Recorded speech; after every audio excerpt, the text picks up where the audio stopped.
A la luz de este evangelio que acabamos nosotros escuchar, que acabamos de proclamar, a la luz de esta palabra, lo único que tendríamos que entrar nosotros indiscutiblemente es a puntualizar que estas expresiones que para nosotros suenan muy duras, pues lo de cananeos o cananea, pues no suena duro.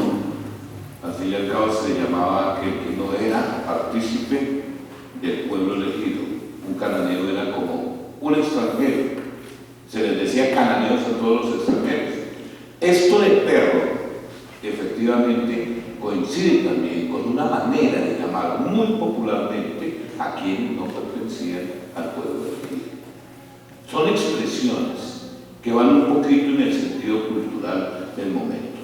Y por eso nosotros miramos que aunque suene bien duro, todo lo que sí tenemos que recoger es que la intención que el Señor tiene a ese momento es destacar, uno, que la fe es un don de Dios y que es dado a todo mundo por igual. Es decir, que todos los pueblos estamos llamados a alabar a Dios, porque la salvación es para todos. Y lo que también registra, a grosso modo, el Señor es que muchas veces son los más alejados los que le responden, mientras que los más cercanos a Él permanecemos, como decíamos en el acto penitencial, muchas veces relativizando nuestros compromisos, relativizando nuestra formación y lamentablemente en una actitud un tanto alejada en el sentido pues, de que es poco o nada lo que tenemos de participación, y eso es lo que el Señor describe claramente cuando alaba o halaga la fe de esta mujer cananea. Por eso, ojalá que nosotros miremos que el texto de Isaías, por ejemplo, que hoy leemos, pertenece al tercer Isaías y son los años primeros después del retorno del exilio hacia el 530 a.C. De ahí que la ciudad, con su templo y sus murallas, es todavía un montón de ruinas. Y urge la restauración material y espiritual del pueblo, pero no va a ser fácil, ni mucho menos en un momento dado, porque es entonces cuando viene precisamente la palabra de Dios que trata de dar ánimo, mostrar el comportamiento que tiene que tener el pueblo, guardar el derecho, dice el profeta Isaías, practicar la justicia, porque al parecer se da cuenta que el pueblo reacciona en contra de los extranjeros y no los admitía en el seno de la comunidad. No los admite, no quiere que ellos participen nunca de todas estas o estos momentos de comunidad que son los momentos espirituales. Y por eso el profeta anuncia la voluntad de Dios de que de reunir a todos los hombres en una misma salvación. No importa ya la carne o la sangre, lo único que sí exige es guardar el derecho y la justicia, que tratemos de entenderlo. Lo que exige es hacer la voluntad de Dios, vivir a la luz de la voluntad de Dios. Eso es lo único que pide. Y hay que por eso observar las prescripciones de la alianza, recordar que ustedes son mi pueblo y que yo soy el Dios de ustedes, que yo me comporto acompañándolos, estando presente en todos los momentos de sus vidas, estando ahí para iluminarlos, para fortalecerlos, pero ustedes respondan. Y la respuesta de cada uno de nosotros es fundamental. Y hay que por eso la alegría de la salvación no es posible si no reúnen en una misma fiesta a todos los pueblos. Por eso todos están llamados a participar en este culto nuevo, templo reconstruido, la casa de oración. Por eso el salmista con el mismo sentido expresa el deseo de que todos los pueblos alaben a Dios. Y ahí que si nosotros miramos bien esto o este querer de Dios, vamos a entender entonces que la misericordia de Dios abarca a todos, judíos, gentiles, cananeos, etc., absolutamente a todos. Y por eso Pablo se convierte en el apóstol de los gentiles y a ellos dirige su palabra. Y sin embargo confía servir así también indirectamente a sus hermanos de raza, los judíos, porque él tiene la esperanza de que la conversión de aquellos que no son del pueblo de Dios, de los gentiles, sea un estímulo para los judíos y por eso que la iglesia de los gentiles sea un despertador para cuantos viven aún apegados a las viejas tradiciones y padecen por su culpa la esclavitud de la ley. Por eso cuando nosotros observamos el testimonio de muchos que no son asiduos, no nos interpelamos, o no es una situación para que se nos permita interpelarnos en el comportamiento nuestro cuando nosotros muchas veces somos asiduos a la palabra, a la Eucaristía, y que sin embargo nuestro compromiso, nuestro comportamiento, nuestra manera de vivir nuestra fe es totalmente distinta. Es totalmente, como se dice, en orden más a caprichos y conveniencias que en orden a la voluntad de Dios.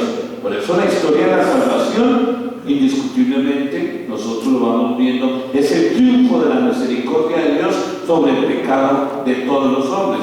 Y hay que por eso los judíos, digámoslo así, o los gentiles, indiscutiblemente todos tenemos posibilidades de participar de esa salvación. Y si ahora la desobediencia de los judíos es ocasión para la obediencia de los gentiles, hay que esperar precisamente que al fin también vuelva la observancia del pueblo que ahora rechaza el Evangelio para que entienda la invitación a acogerlo. Porque es que donde sobreabundó o donde abundó el pecado, puede sobreabundar la gracia, porque es que Dios ha querido encerrarnos, mis queridos hermanos, a todos en una misma desobediencia, lo dice Pablo, para tener de todos una misma misericordia. Y es lo que el Señor espera, que nosotros valoremos su misericordia, su amor, su invitación a entender que efectivamente nosotros lo podemos encontrar, pero Él necesita corazones que estén dispuestos, que sean espacios donde Él pueda actuar porque se lo permiten y porque están en ese orden de ideas siempre dispuestos a proceder de acuerdo con la voluntad de Él. Por eso es que Él alaba la grandeza de la fe de esta mujer extranjera. Porque el relato comienza con esa llegada del Señor a estos territorios extranjeros de Tiro y Sidón. Pero lo curioso del caso es que en estas circunstancias el evangelista nos representa a un Jesús perfectamente judío. Y hay mucha ironía en ese diálogo de Jesús con esta mujer extranjera, porque este pasaje en el que el Señor podría aparecer como una persona dura, como una persona excluyente, nos da una gran lección a todos, indiscutiblemente. Los que, como los judíos de su tiempo, piensan que por pertenecer al pueblo elegido tienen privilegios ante Dios, incluso que basta la pertenencia al pueblo para alcanzar la salvación definitiva, y es lo que nosotros muchas veces pensamos. Y esas actitudes nuestras, aunque sean actitudes duras, actitudes de indiferencia, actitudes de orgullo, actitudes precisamente contrarias a la voluntad de Dios, son las que muchas veces a nosotros nos llevan a manifestar que por ser católicos, bautizados, eso ya con ello tenemos la salvación, y nos equivocamos, porque la salvación es una respuesta que estamos dando a la fe que el Señor nos va a nosotros alimentando a través de la palabra de la Eucaristía, y que fructifica en todos los momentos de la vida, para que nosotros a conciencia tengamos siempre presente que la misión es, mientras que pasamos por este mundo, hacer posible la construcción del reino entre nosotros.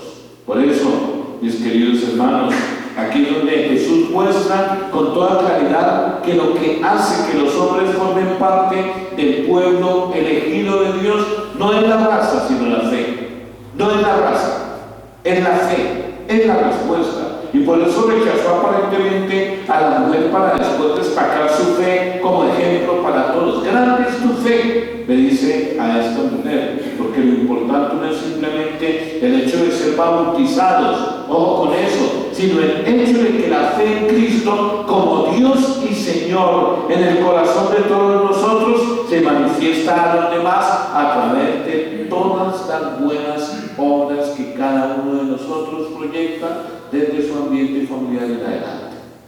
Porque es ahí donde su aporte es comunicar lo que el Señor le da, comunicar la experiencia de Dios, comunicar la presencia de Jesús, comunicarla a través de la caridad, el respeto, la solidaridad, a través de todo aquello que nosotros tenemos tengamos siempre claro, podemos aportar para que nuestro entorno, el reino de Dios, sea una experiencia, sea una realidad. Por eso, mis queridos hermanos, si verdaderamente nosotros creemos que Jesús es Dios y Señor, nuestra vida debe indiscutiblemente testimoniarlo. Y hay que al mismo tiempo, como ha afirmado siempre el Concilio Vaticano II, nosotros no podemos despreciar ni juzgar a ninguno de nuestros hermanos que no profesan nuestra misma fe. Por el contrario, aquí hay que aprender, como dice el Señor en otro pasaje del Evangelio, el que no está contra está a favor.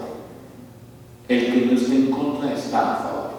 Y por eso que lo más importante es que cuando nosotros veamos el accionar, el actuar de personas que no son de los nuestros, indiscutiblemente nos dejemos interpelar para mirar qué nos está pasando a nosotros con ese compromiso de fe que no queremos vivir, que no queremos realmente proyectar, que no queremos enseñar, porque el testimonio es una manera de enseñar, de anunciar, de evangelizar, pero muchas veces nosotros no lo tenemos y otros que no son de los nuestros sí lo tienen.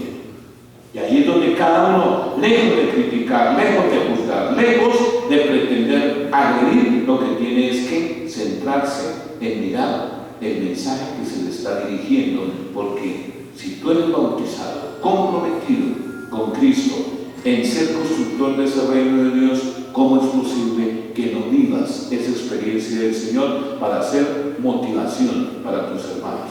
¡Qué grande es tu fe!, le dice la mujer cananea.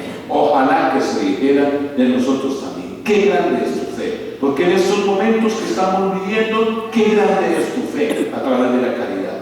¡Qué grande es tu fe a través de ese testimonio de vida cristiana que le das a tus hijos! ¡Qué grande es tu fe a través de ese testimonio que eres capaz de llevar al medio universitario, al medio donde estás precisamente formándote! ¡Qué grande es tu fe por la coherencia con que estás siempre actuando! ¡Qué grande es tu fe! El Señor también quiere que indiscutiblemente nosotros entendamos que a través de todo esto que la palabra nos ha dicho, Él pueda responder a estas situaciones concretas de comunidad, y por eso se dirige Él también a todos nosotros para recordarnos esa, digámoslo así, manera de pensar de Él, donde Dios lo ha enviado indiscutiblemente para que se convierta en la salvación para todos. Por eso recuerda Jesús que también Él se acerca a todos los paganos, se acerca y descubre muchas veces en ellos una fe ejemplar, anunciando